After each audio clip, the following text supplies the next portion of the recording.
altitude plane. And there you see it on your screen, drogue deployment. Drogue descent rate nominal. Após uma estadia inesperada de 9 meses no espaço, 2 astronautas da NASA finalmente retornaram à Terra nesta terça-feira, concluindo uma missão que ganhou a atenção de todo mundo. A cápsula com os americanos Butch Wilmore e Suni Williams pousou no mar em frente à costa da Flórida.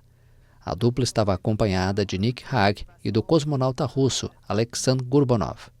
Os 4 serão levados a Houston, no Texas, onde passarão por um programa de reabilitação de 45 dias.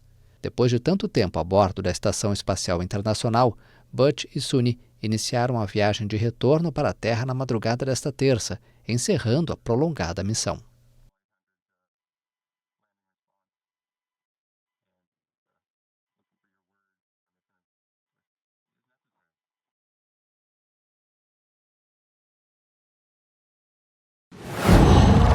Wow.